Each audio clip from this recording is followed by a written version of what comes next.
Patrick Lancaster, and right now we are in Kursk, Russia, headed to the direction of the front line, where Russian forces meet Ukrainian forces. We're going to be in the area of the front line. Right now we are with a special group. Right behind me here we see Father Alexander, who is a Russian Orthodox priest that has been going to the front line, collecting religious icons to save them from the battle and Ukrainian looters, because there's a lot of information been coming that Ukrainian forces have been using these churches along the front line as bases, you could say, or firing positions. So we're here to investigate these reports and show you what's really happening on the ground. We're going to be talking to the father. We're going to be seeing everything on the ground as it comes, not giving you any narrative one way or another, showing you the facts we see with our own eyes.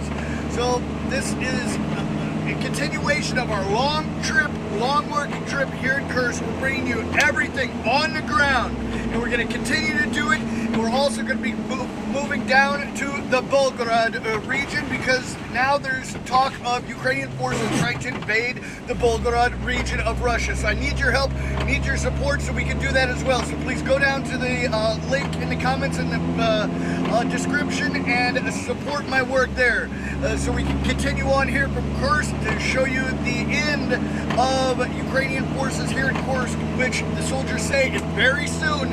And then we're going to be moving south to the Belgorod region to show you what's really happening there on the ground. And we're just going to keep showing you the real facts that we see with our own eyes. So we're going forward to the front. Please like, share, subscribe. Got a lot to come. Prince Science, спасибо. Я являюсь помощником начальника УФСИН России по Курской области по организации работы с верующими в ОИС, то есть являюсь тюремным и военным священником. Наша задача – выезд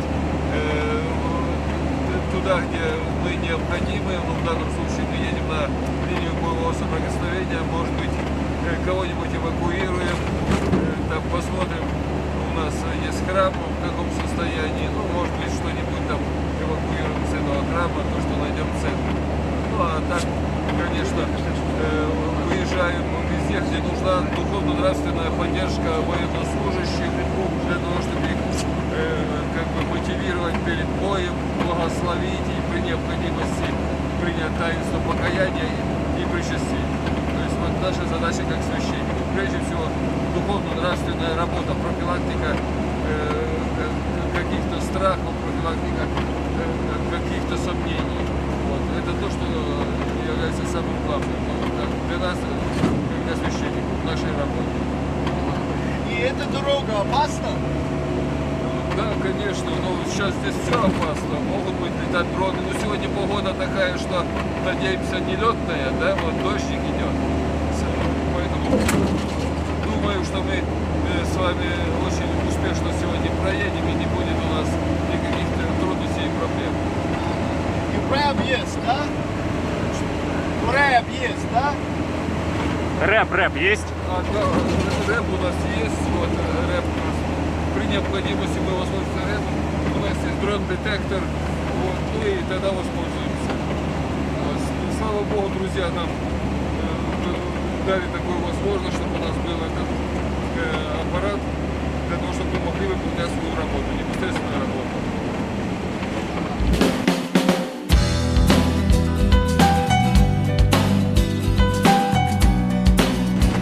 Сейчас вот мы подъезжаем, видите, здесь техника бритая. Вот сейчас мы к линии боевого соприкосновения подъезжаем. Это украинские танки? Нет. Это наши. Это Это гражданский, да? Это гражданская. Это наша буханка ехала, медицину везла.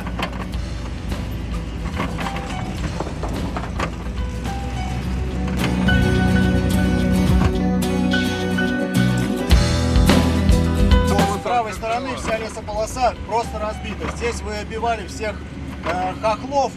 Они здесь сидели, наши просто ее зачистили. Если вот вы снимете, там ни одного практически дерева живого нет. В этих посадках осталось очень много двухсотых наших бойцов. Можем мы что-то... Нет, посадки там уже... Нет, в посадку зайти нельзя будет. Мы лучше там остановимся и там зайдем. Все, хорошо.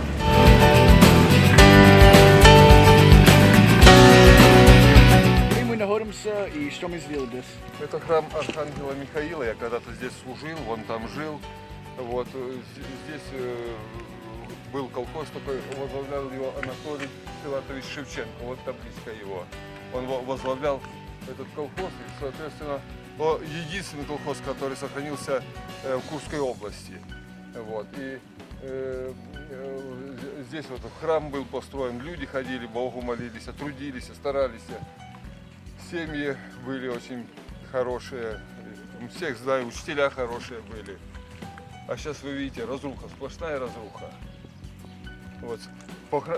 Храм этот сослужил свою службу для наших бойцов. Там есть такой подвальчик, они находились, это как ПВД был такой.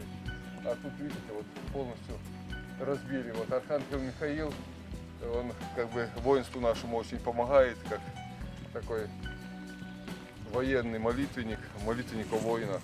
Ну, вы сами видите. Но сакральный храм разрушен.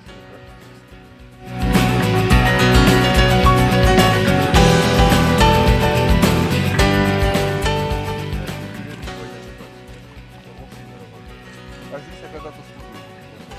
Жил вот в том доме, вон разбил. Ну, я смотрю, что можно, конечно, все случайность объяснить. Верующий человек, но случайности нет. Мы попадаем ни одного барона. Колокола висят. Интересно осталось. Вторая матушка осталась. Да, да.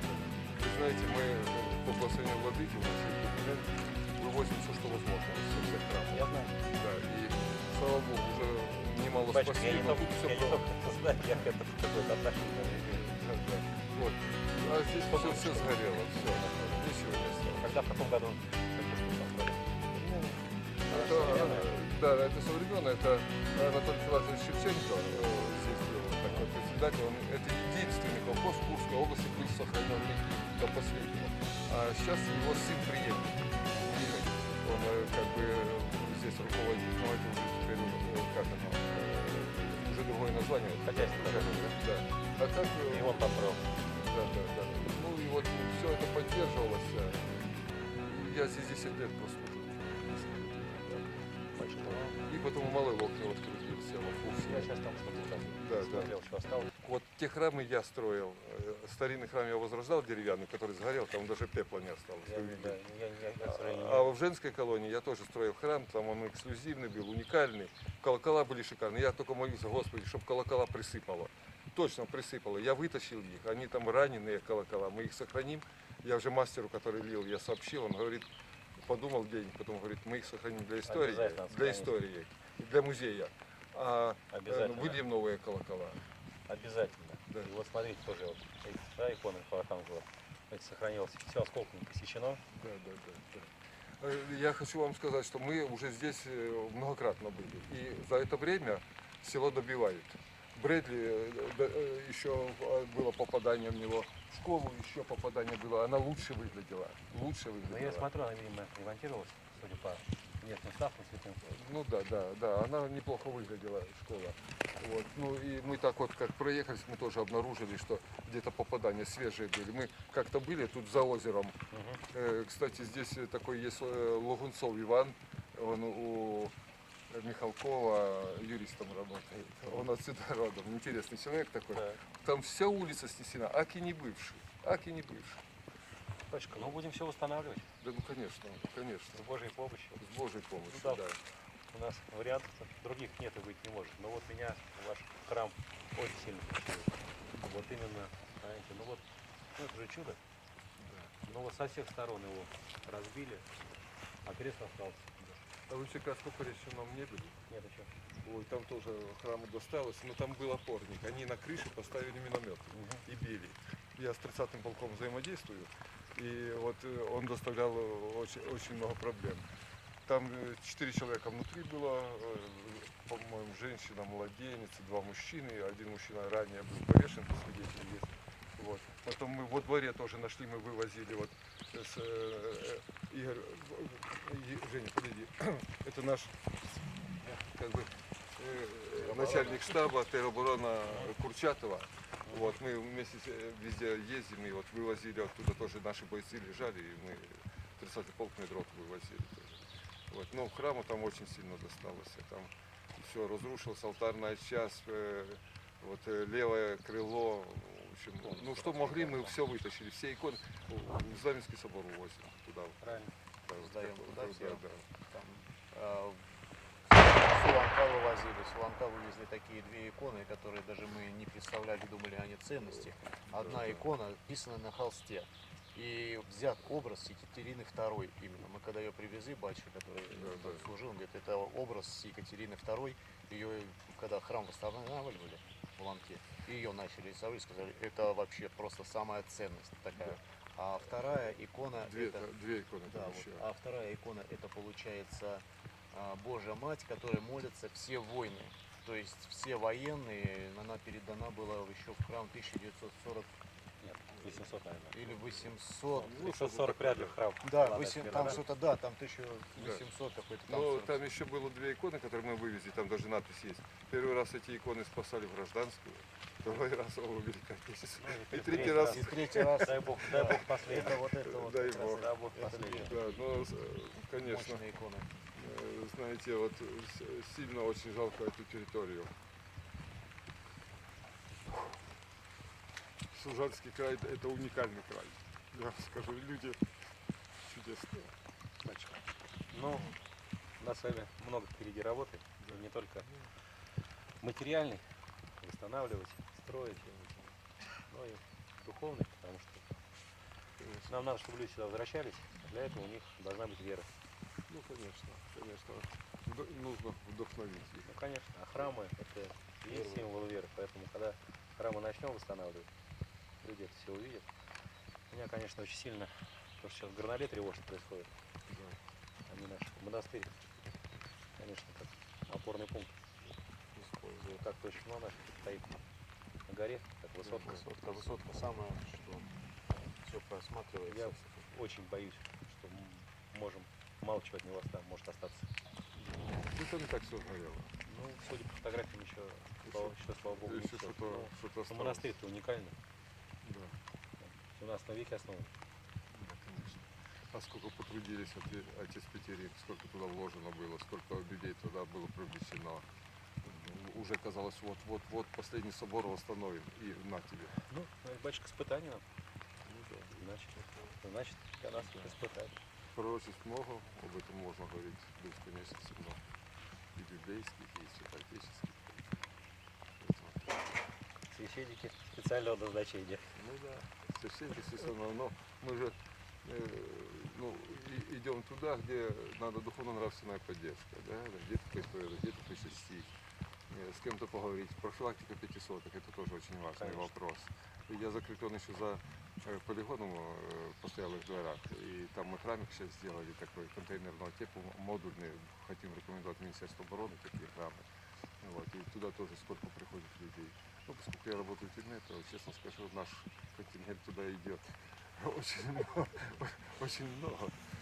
Да, да, Ну, в окопе нет же атеистов. да, да, да. Когда смерть у тебя перед лицом, даже самый, наверное, заядлый атеист, и тот начинает внутри себя, по крайней мере, молиться, Богу призывать.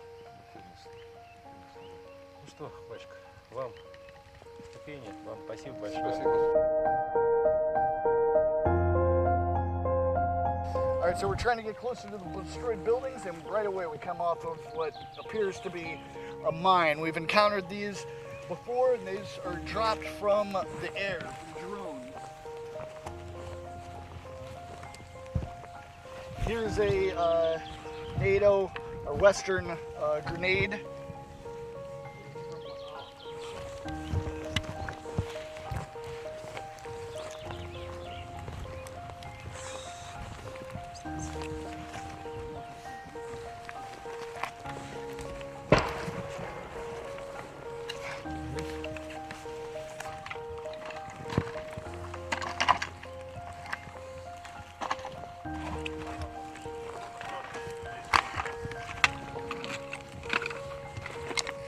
And here we see a couple kamikaze drones that appear to be spent, you could say. It's hard to say if they're Ukrainian or Russian. I'm not going to pick them up and inspect because they could be booby trapped and explode when we touch them. Here, we got a Ukrainian dead soldier that was killed in the fighting here. Looked like he was hiding in this little shelter when he died, or put there afterwards. But yeah, we know he's a Ukrainian soldier because of the camouflage on his uniform that's pixelated.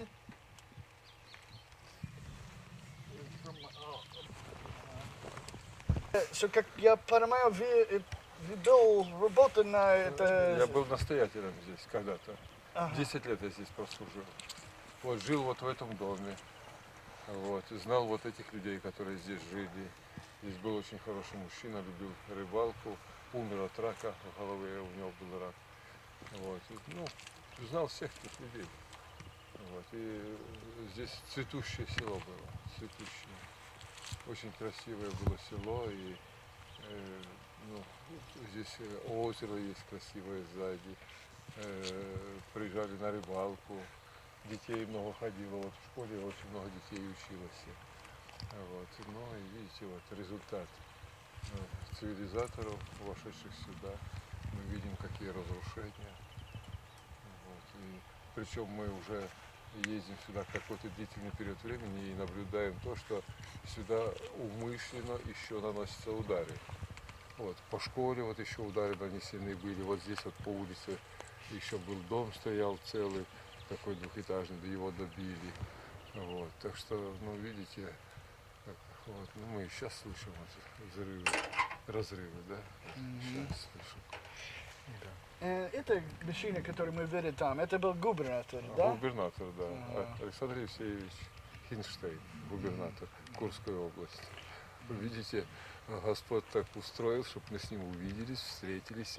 А у вас тоже, вот посмотрите, Архангел Михаил, да, и храм Архангела Михаила. И у храма Архангела Михаила мы встречаем Александра Евсеевича Хинштейна. Все судьба, да? Судьба, да, значит так надо. Как Бог хочу мы сделать, да? Да, значит, Бог так устроил. Спасибо большое за все. Спасибо.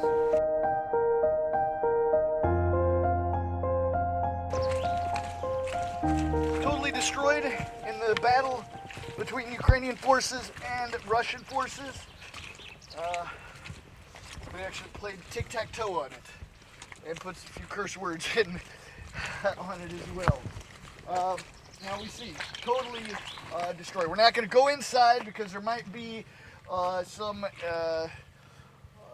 mines or booby traps or something like this that didn't quite explode, but it looks like everything was pretty much destroyed.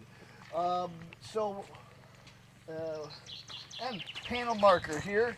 So English, mine anti-tank place for the anti-tank mines. And so we're going to have a closer look. I'll bring everything on the ground. This is just a small report from the overall reports we're doing here on the front line today. Again, glad you're here with us. Make sure you go down to the comments, the pinned comments, and subscribe to my Substack free blog. Also, I'm only able to do this report with the support of people like you. So go down to also in the comments or the description or on the screen right now and support my work with the donation link.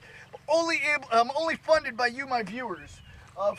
So fund my work, so we're going to show you as much as we can. And soon we're going down to the Belgorod region because there's reports of an attempted invasion by Ukraine or incursion by Ukrainian forces into the Russian territory there as well. Back and forth. Ukraine says they control territory. Russia says they don't. We're going to go down and see what the real facts are on the ground. So we've got a lot to come. Make sure you catch the full report from this village and beyond on the front line here in the Kursk region near the Sumy-Ukraine border. We've got a lot to come. Please like, share, and subscribe. We're out. Let's have a closer look at this Bradley.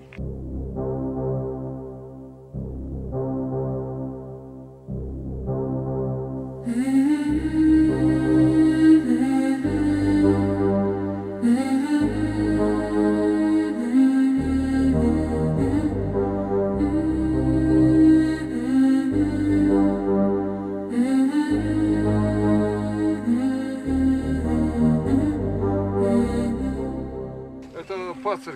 четки, католические четки.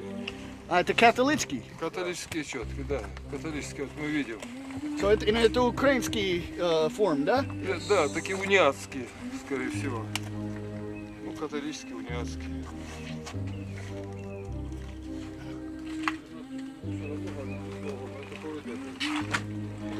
And this is just one of the many villages that have been totally destroyed as a result of Ukrainian forces coming across the border into the Kursk region of Russia. So we're going to close this report here. It's my understanding we're going to be going with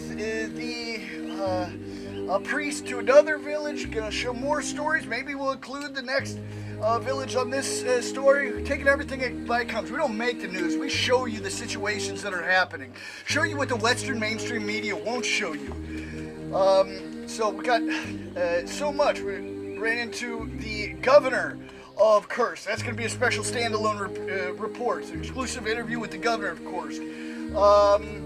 We've got the Bradley tank that we saw. That's going to be another report. We're breaking everything up to bring you the maximum amount of our reports here, show you the real situation on the ground that the Western mainstream media won't.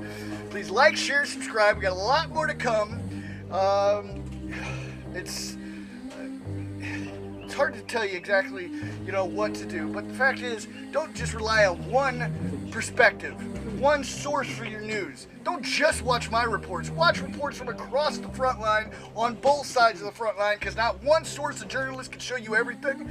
So you need to get as much information as possible from as many different sources and educate yourself so you're not led like sheep by the Western mainstream media. We're showing you what we can, step by step, and we're going to be going, after we close out the situation here in Kursk, we're going to be going to the Belgorod region, so we need your help and support for that. Please go down to the comments and support my work, donate so I can head to the Belgorod region, because it's said, again, that Ukrainian forces are trying to incur on the Belgorod region of Russia. We're out.